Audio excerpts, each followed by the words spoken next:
Hey YouTube, it is race day 2011 at Diecast, kid. www.nascardiecastnews.weebly.com. And today, there's a lot of things I take great pride on in my Diecast reviews, reviewing all sorts of different cars, where it's NASCAR, the Verizon IndyCar Series, or NHRA or sprint cars. I've never done one of these before. This is going to be on Will Power's 2008 Long Beach winner.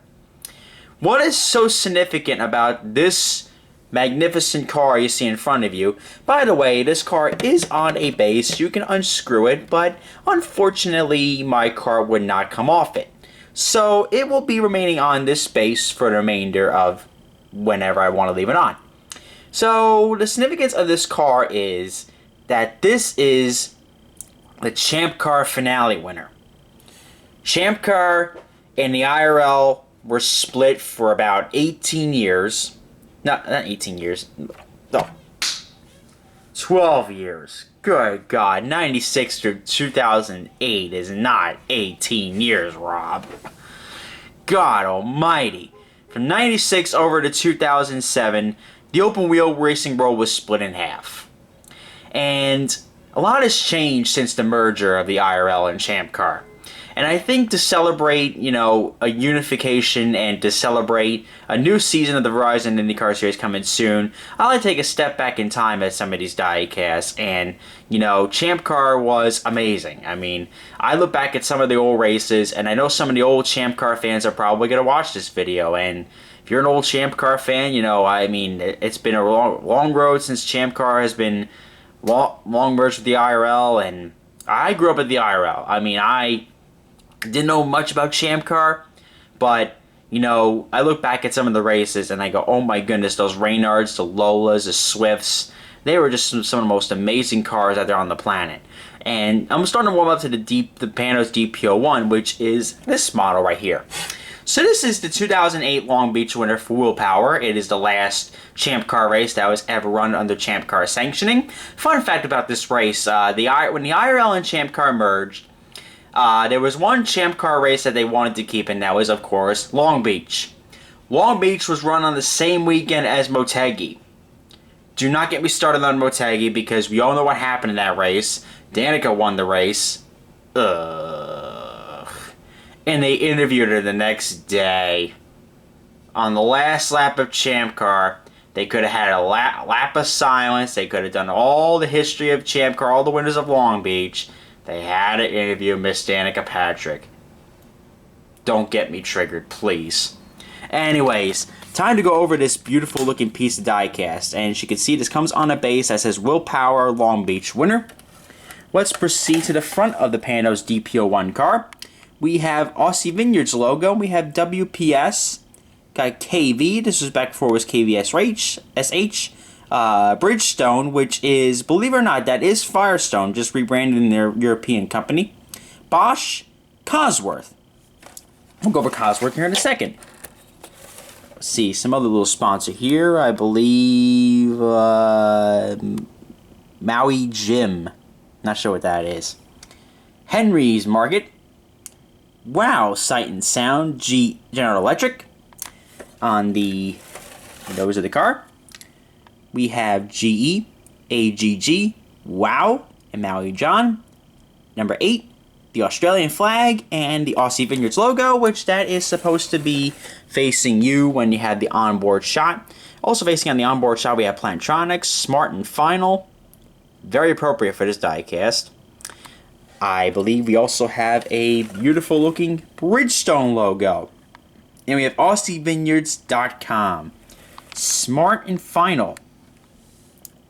On the roll hoop, we have Will Power with the Australian flag and the Champ Car World Series on the TV pod. We have Cosworth, and Cosworth is the engine that Champ Car used to run. I believe Ford may be coming back with IndyCar, but just want to point out to you fans out there, Ford does come back. It will most likely be a Cosworth engine, not a Ford.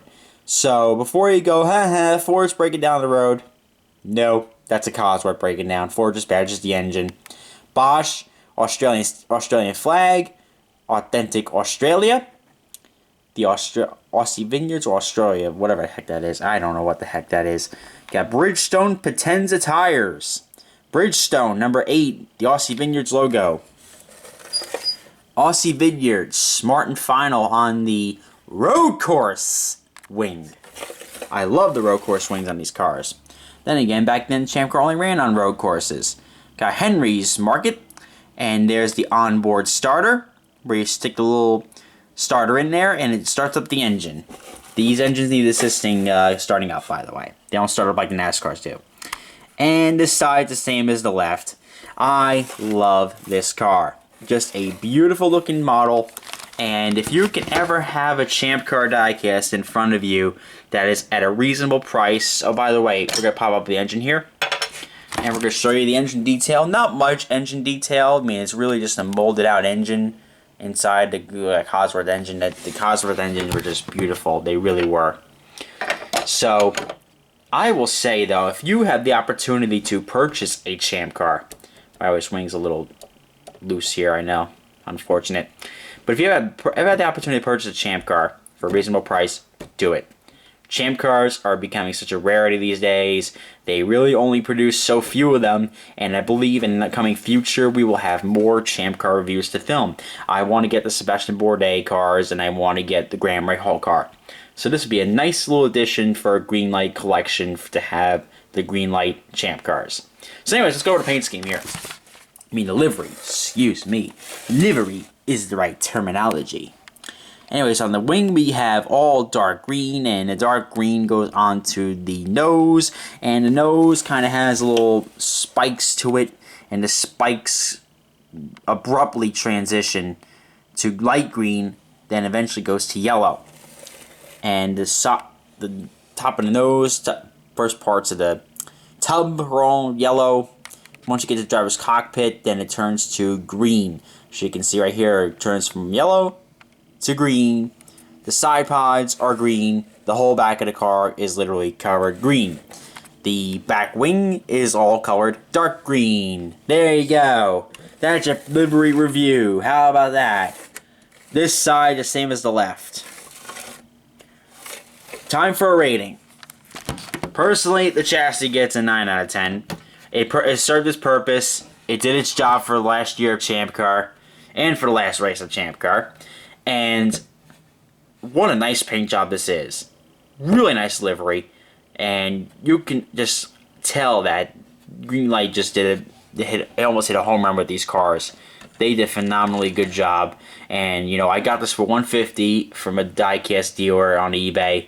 But you can probably get this one for a lot cheaper, and this will come in handy if I get to meet Will Power. He'll get the sign around the side pods. Absolutely beautiful diecast. I would recommend it. So, ladies and gentlemen, please comment, like, and subscribe. This is Race Day 2011, reminding you to join the fight to stop bullying. It gets better. All the Diecast Kid is saying is give peace a chance.